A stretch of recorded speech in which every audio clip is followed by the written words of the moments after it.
Hi everyone, I am Willem Zonderland. I'm founder and CEO of Seamore. I wish I could be with you at the Chefkoch-Foodcamp to talk about the future of food, but I have a very good reason to be somewhere else, and I'll share that with you in just a minute. But first I want to share how my adventure into the world of food started a few years ago when I was in Ibiza with my family and I ordered a seaweed salad in a restaurant. Got the plate, it looked fantastic. I just couldn't spot the seaweed anywhere, so I was pissed off. I was hoping to find something exotic on my plate.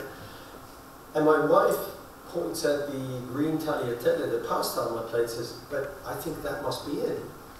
I declare her crazy because it was obviously pasta. I went to the chef to ask for clarification, and he says, "Well, your wife is right. This is a unique species of seaweed that grows on the rocks looking exactly like tagliatelle, like pasta."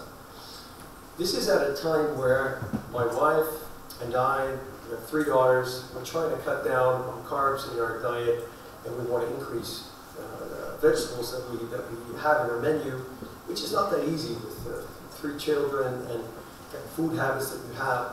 So I'm suddenly thinking, this could really not just help my family make that happen, swap carbs for veggies, but think of the huge impact it might have if half of the pasta in the world would be replaced by seaweed. So that's the thought that I go back with to my country, and then 2 things happen. First, I started doing research on food and seaweed, and because I'm interested, I've become curious. Second, I try to get the seaweed so I can see if you can actually replace it with pasta or replace pasta with it. It takes me some time to find it, and then the experiment really starts because I have no recipes. Nobody knows exactly what to do. So I make my first bolognese sauce. I toss it on top of the seaweed. I give it to my kids without telling them what it is. They finish their plates, they look healthy, happy, they survive, and they actually like it. And that was the start of many experiments that fortunately were successful.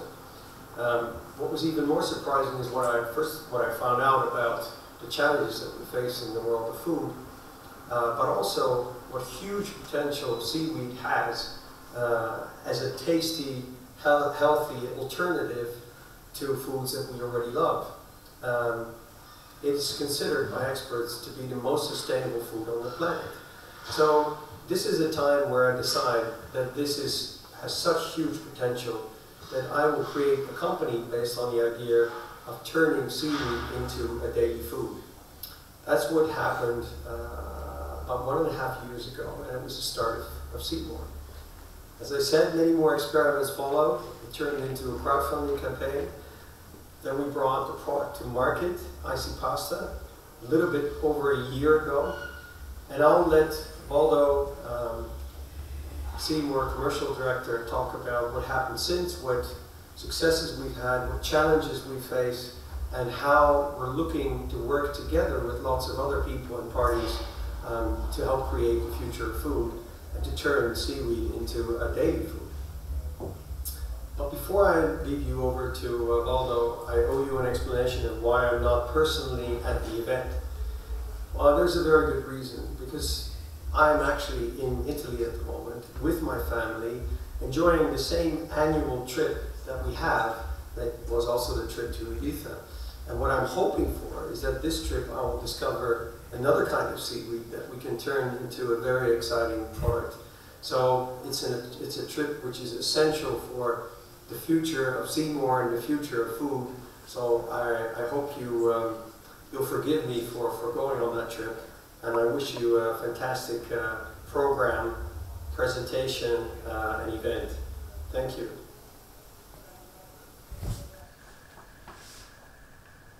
So thanks to Willem in a digital way.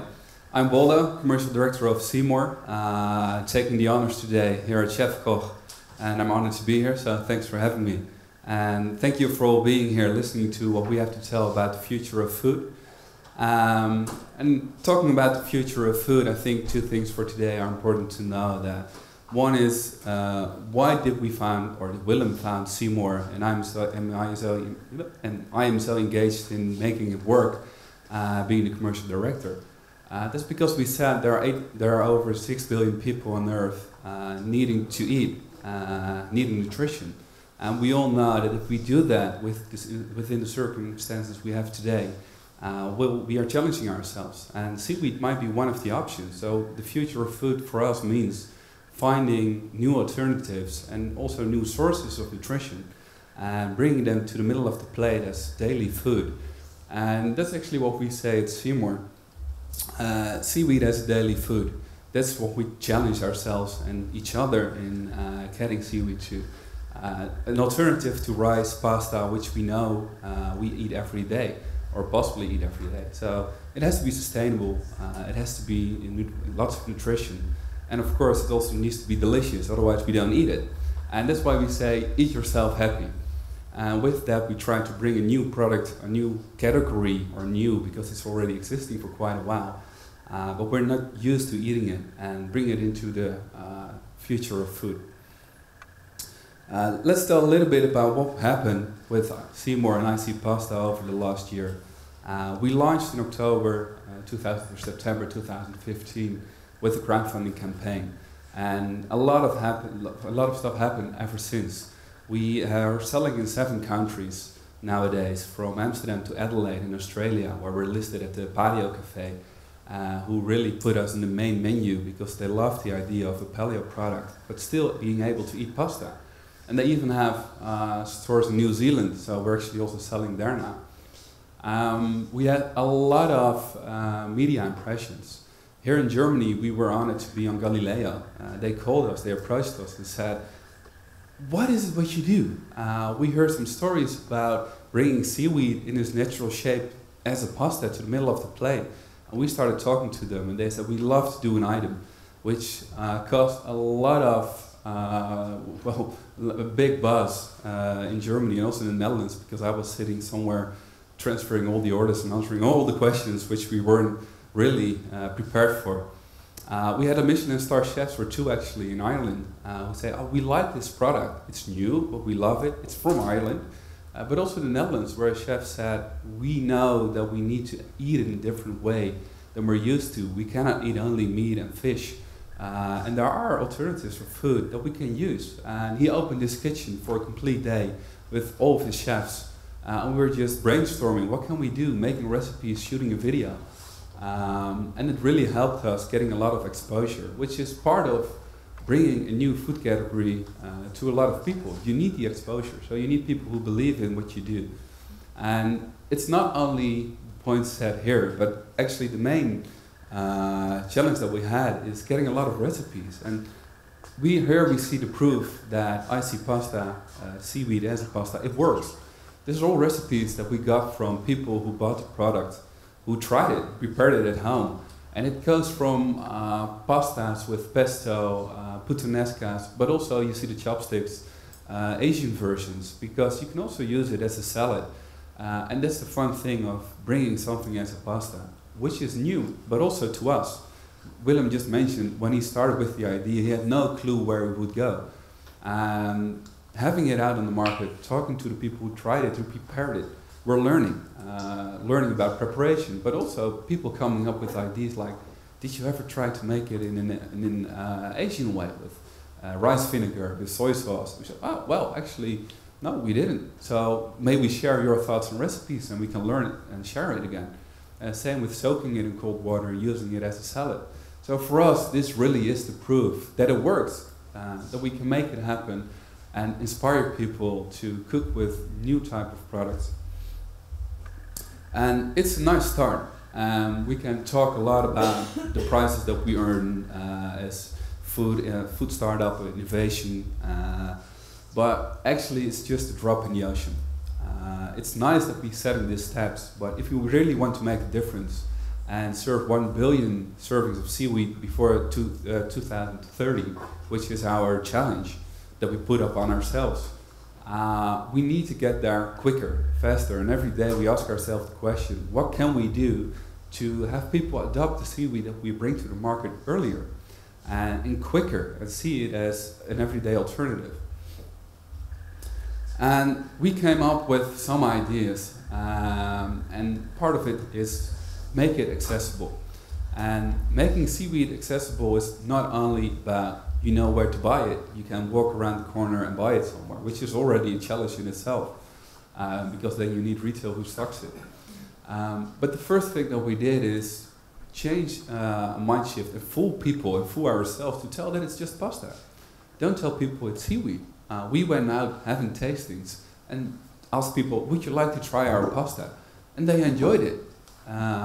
When you tell people, would you like to eat seaweed? They were like challenged. Everybody has a way of interpreting the word seaweed. They think sushi, they think the sticky thing between your feet when you go on holiday. So they don't always think, oh, well, this is delicious, I'm hungry. So what we do is we tell people about seaweed in a different way and hope that they are able and more open-minded to adopt it quicker.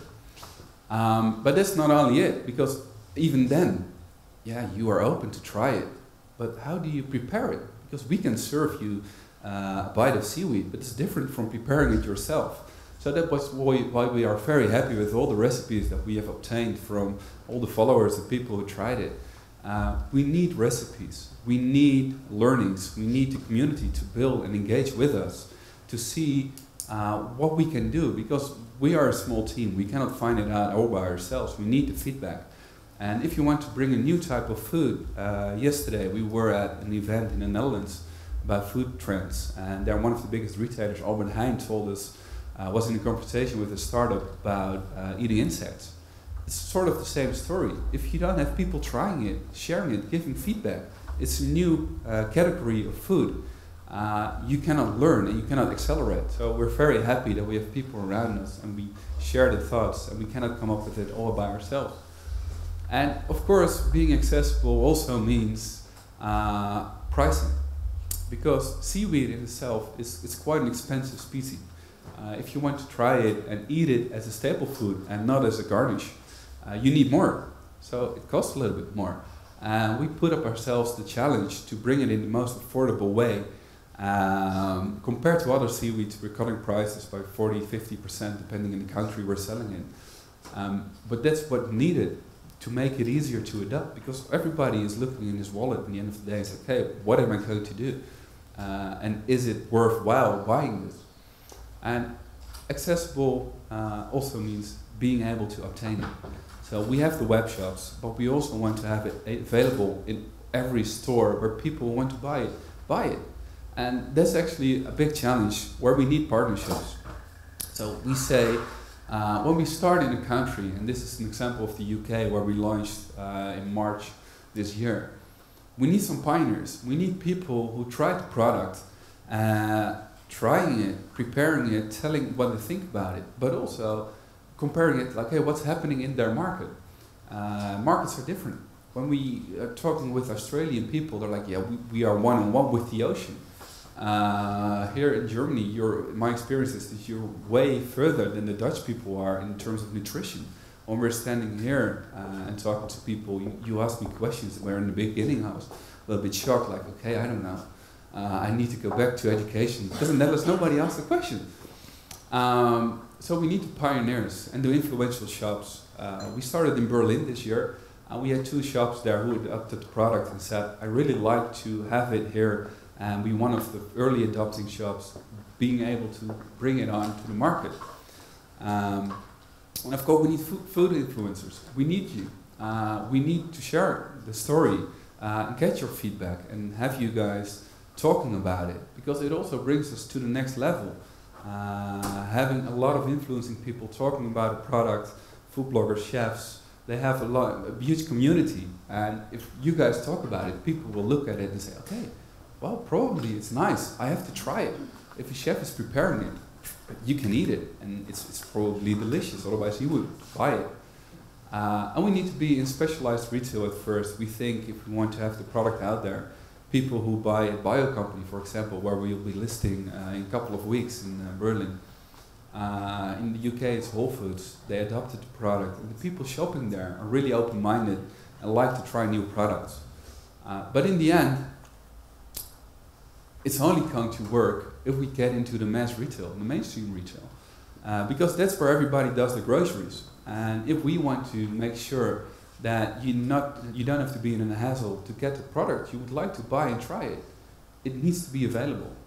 And we tried it by engaging in the mass media. So Galileo was really helpful for us.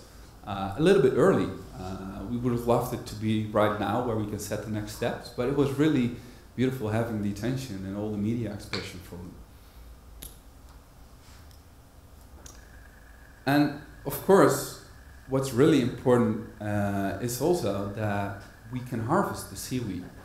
And we have a huge sustainable partnership there, and here sustainability is the key word. While of course the product needs to be sustainable, it's the future of food. We cannot afford it to have a negative impact. And this type of seaweed, and maybe you saw it in the booklet already, goes together with shotguns and corruption. And that's not the type of seaweed, but it's the environment that we harvested in. It's the Wild West of Ireland, and it's really the Wild West. Because what happened when we saw an opportunity, we needed to know where could we harvest the product. And so you go to Ireland where people say it's harvested, and then you start talking to people, okay, how does this work? How do you get this new food category? When nobody knows to bring it to the retail in the plate, nobody thought about it, so there's less legislation. It's all run by families, and when we said, so we can just go out to the ocean, harvest it, clean it, dry it, and bring it to the Netherlands, it's out there. They were like, you can try it, yeah, but probably there will be someone with a shotgun standing near the ocean when you put it out, and they'll shoot you. They'll shoot you. Because it's a strict environment like the Wild West, owned by families who are doing their harvesting and fishing over years. And this being a new specimen, or it's not a new species of seaweed, but it's not being harvested on a huge scale as we do nowadays. There's not a lot of legislation around it. So you need to find your way looking to different types of seaweed which are specified with quotas, being able to harvest it in a sustainable way. So that's, for an example, we only harvest 15% in certain areas because we know it's proven that it grows back the year after, so you're still being sustainable. And that's also why we harvest in France this year. We have a second partnership in France, and probably we'll be harvesting in Spain next year, where the seaweed harvesting protocols are a little bit further ahead. Because we need to make sure that we can grow our business, because we want to make it affordable to everyone. And in the end, we need to start thinking about cultivation. How can we cultivate this product without having a negative impact? But it's also, the partnership is also about having a great business for our harvesting partners. Because I just told you, we want to bring it as affordable as possible. But that has an impact on the complete chain. It also means we are the one telling them we cannot overpay. But in Ireland, there's a big fishing culture. So they are used to working hard. And we found Noel. Noel was our partner, and this is his head office. So it's a great place to work, I guess. But he was a fisherman, not being able to earn his money due to all the quotas that were out there. And we engaged with him and started talking about maybe we could scale up in harvesting Himantaya elongata, this type of seaweed, creating labor, but also drying the product there when it's harvested. So we installed a partnership where we grew his business, made a business model together. But it's based on scaling up harvest, and that's the only way you can do it with a new category. And even then, the margins are challenging when we talk to retail, for example.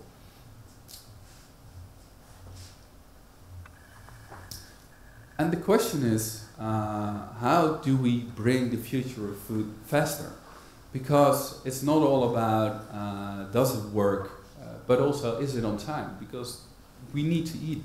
And of course there are different types of future food where we enhance existing products and we change the DNAs, but we want to bring a type of food that's out there, that's unprocessed. We need partners, and that's one of the biggest challenges we are facing. When we're talking to the huge retail, they are used to getting huge marketing campaigns, huge fees, buying ways in onto the shelves of retail. being in the booklets or the magazines of retail. And we're telling them, but we need to engage in a partnership where you also enhance the idea of being a sustainable supermarket or retail chain, where you want to be innovative, so we can share the stories together. Because we cannot do it, we're a startup, we cannot have the funding to buy our way into exposure. So that's actually the biggest challenge that we face. And we do that with partnerships, and the other way we can do it is actually just by giving people an experience. And that's what we want to do with you now as well. Because it's very important, we can share a story, but if you see the pack, you have no clue what to expect. It's still, maybe you're curious, but the thing is, it starts with the first taste. And then the challenge is trying people to eat it again and again and again, because otherwise it's just a moment of curiosity that we can feed, but we're not changing the world. And that's what we want eventually. Having the future of food means becoming a regular food. And everybody is saying, like, I want to eat seaweed tonight. And that's actually what we're trying to do. So now we want to offer you the same opportunity, and Petra, my colleague here, is giving you a bite. And of course, for everybody who's not here, you can have a bite afterwards outside. But we're very, very curious what you think about the seaweed that we're serving. And now we prepared it with pesto. And we do this pesto dish actually everywhere. We do tastings in Mark Illinois, in Berlin, at the food court in London, Denmark, in Amsterdam, in the US, in San Francisco where we won a prize, in Australia, and everywhere we serve the pasta pesto. Because it's a traditional, it's the most commonly known pasta. And it makes us that we can compare all the feedback that we've got. So I'm very curious what you guys think of it. And well, let's see what your thoughts are. We try it.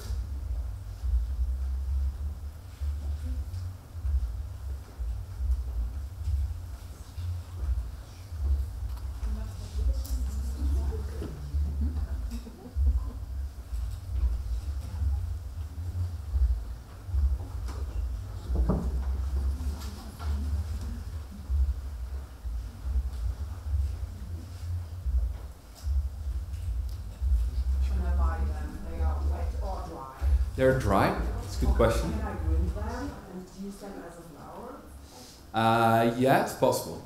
It's possible. Okay. Do you sell flour or have No, we don't. No, we don't. Because there are cheaper alternatives in that way for seaweeds. Because it's not the most accessible seaweed to But choose I from. can try it. You can try it. Yeah, yeah, definitely. It's dried in the pack. We have 100 gram packed, and if you cook it or soak it, it grows onto 500, 600 gram. I will try it. Yeah. Is there anyone here who already tried it before? I know Jay, you did. Yeah. So don't spoil it. But maybe your second time is different, or third, maybe fifth. Where are you?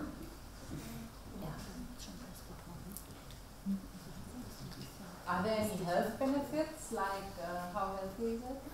Of course there are, yeah. It's a whole food, so what you're now eating is just the seaweed. There's a lot of vitamin C. There's a lot of fiber in it. It's actually, I think, one of the products that has most fiber, around 30%, which is really high. And more we're looking into eating enough fibers. There's a lot of iodine, iron. So yeah, it's considered to be very healthy, especially compared to pasta. Tastes good. Thank you. So are we, almost everybody has it. By the way, if you want to ask questions, you can also ask them in German. I do understand it, but I don't speak it that well. What about the water pollution? Do you have somewhere like in the Mediterranean Sea, the water pollution? Yeah, well, it's a product grows in nature. So we are not able to control the water environment. But what we do is, we do measure on a daily basis what the surroundings are. And that's why in Ireland there's a lot of harvesting of seaweed. Because its circumstances are great there. But it's also the reason, because you never know why they're also harvesting in France, for example. Because if something happens there, we can harvest the products elsewhere. Is there a difference between the seaweed from the Mediterranean Sea if there's a difference in the seaweed. Now, Always the same seaweed. we harvest the same type of seaweed. So this type of seaweed, you can only eat the pasta like this if you harvest it the same species. And we have done tests and think that doesn't matter where you harvest it for now. So now we harvest in France and Ireland, and there they are exactly similar. So now, of course, I'm very curious, since we're almost everyone has it. What are your thoughts about what you've just eaten, what you've just tried? Who wants to share their? Well, I think it's a great, what my daughter said, it's a great alternative to pasta. Mm-hmm. There's nothing that disturbs your taste. The difficulty is to get away the alternative. You have to become really a unique, great product. Yeah, and that's what we try to do by bringing it differently. And there's a reason for everyone to eat it, or for most of the people who eat it. It can be that you want to eat in a more sustainable way, or follow a paleo diet or vegan, but it's also gluten-free, and it's low carb. So we have a lot of people who are gluten intolerant who say, I love this product. There are people who only eat whole foods. Who say, I like to have a whole food. It's not processed. And we have people who say, oh, I want to lose weight, or I don't like eating carbs. Who say, okay, I prefer this over pasta. But that's the challenge that we have, because pasta will be there. We don't expect to replace it. We just hope to be among it as an option. In Germany we say it's eierlegende Wollmilchsau. Weil es ist halt alles. Es ist low carb, es ist vegan, es ist glutenfrei, es ist für Rohkostler geeignet, weil man muss es nicht unbedingt kochen, man kann es auch nur einweichen. Also für diese ganzen neuen Arten von Ernährungsformen ist Seaweed und Icy Pasta einfach geeignet. Und es hat viele Vitamine, Mineralien, eben das, was in der normalen Pasta nicht kommt. So who's surprised about what you tried? No one is surprised? That's a good thing. If no one is surprised, then we are on our way to becoming a normal staple food, so that's a good thing. But what are your thoughts about what you've just eaten? Could it replace normal pasta, for example? Yeah. And do you have any thoughts on the bite, for example?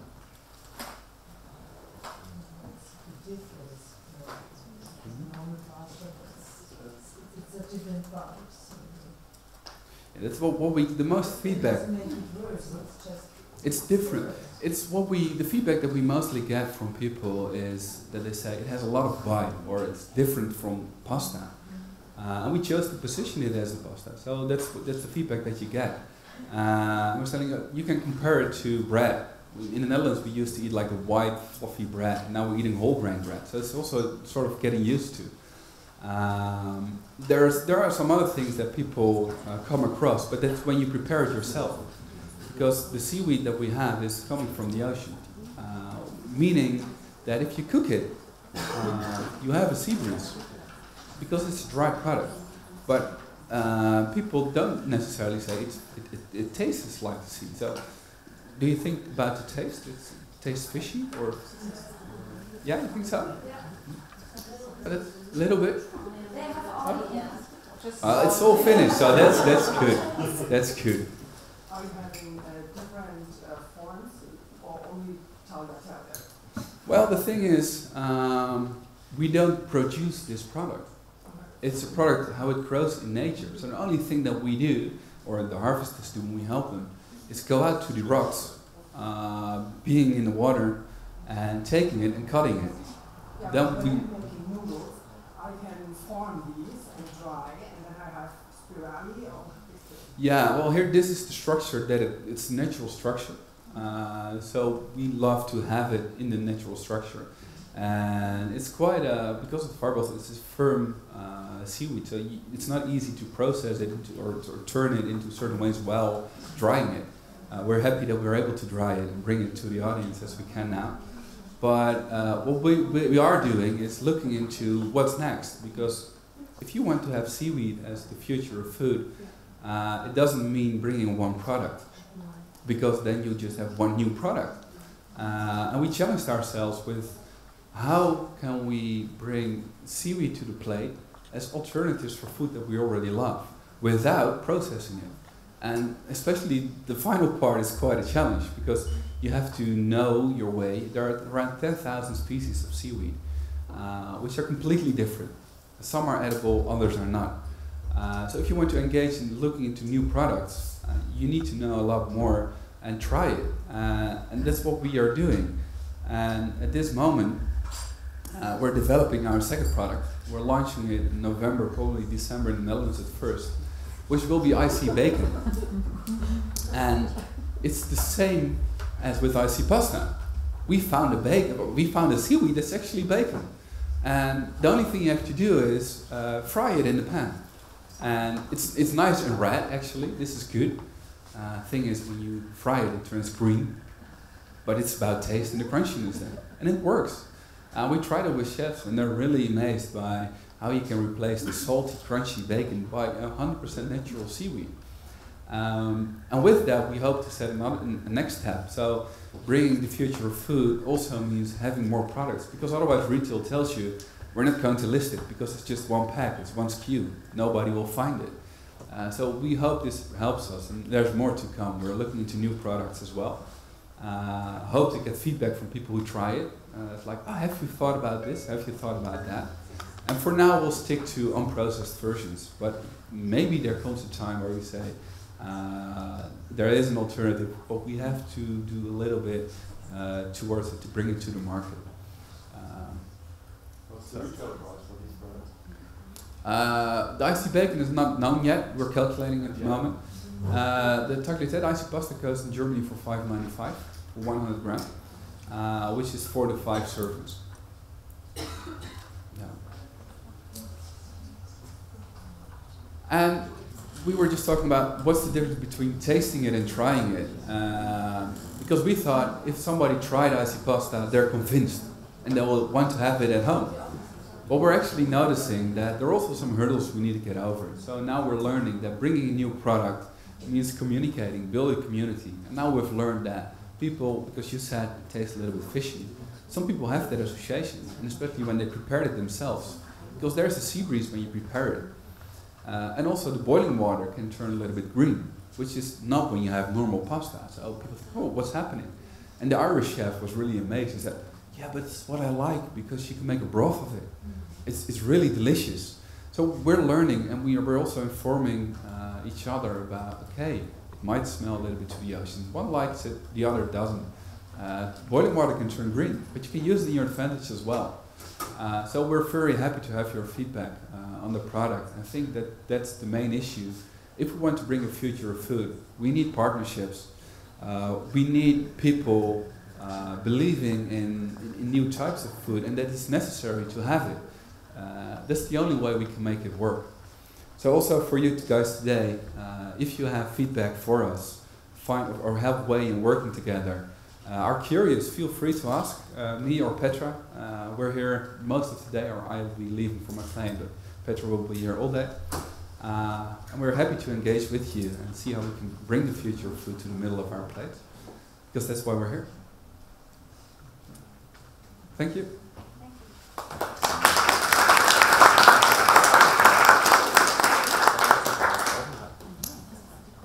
And if anybody has any more questions, feel free. No, but there will be, that's a good point, we don't have it for sale here, but it will be in the goodie bag. So all of you guys can try it. So we're happy to have feedback from all of you. But there was a failure in logistics, so they're not all filled with the IC pasta pack. So if you don't have the pack in the goodie bag, just let Petra know and we'll ship it to you. So you can know where we ship it to. So you can all try it. I would like to ask the question, the preparation. Is it absolutely safe because it always ends with this part which we have just tasted, or to boil it longer it becomes soft, or whatever? No, you have to boil it around 15 to 20 minutes. I always use 20 minutes. And I can tell you why. Because you can also boil it for 40 minutes, but there's no difference in it. You cannot overcook it. which I think is very easy because I can forget it. When I'm cooking, I'm always forgetting stuff. I'm like, oh, but it's still good. So you cannot overcook it. The bite is how it comes, how it grows. And there is a difference in early harvest versus, because this type of seaweed only grows 2 months a year in an edible way. Afterwards, it's getting too thick and you cannot eat it anymore. So we only have a narrow timeline to harvest. And the earlier you do it, the more tender it is. So that's also why we're looking now and very happy with the product this year, how it comes to the place, because it's more tender than we had before with it. Where do you harvest it from? In Britain. Yeah. So I suppose it's salty itself, so you don't have to put any salt into the boiling water, or? It's funny. When we do the tasting, a lot of people tell us, I'm missing out on salt. How's that possible? Because it's from the ocean. If you have it dried, it's salty. But if you cook it, you boil out the salt. So the funny thing is in tastings, people are like, I'm missing salt, you have to add salt. And we never do that because we say if we add salt in the tasting, you think it's the seaweed that's salt. But it's actually not the case. It's quite a neutral, it's umami, which is savory, but it's not salt. If there are no further questions, then I want to thank you for being here. And I hope to get all the feedback from you when you prepared it. Negative ones, but also positive ones. But from the negative ones, we learn the most. So you can find us everywhere, social or send me an email. And we're happy to have a chat with you about it. Thank you. Thank you.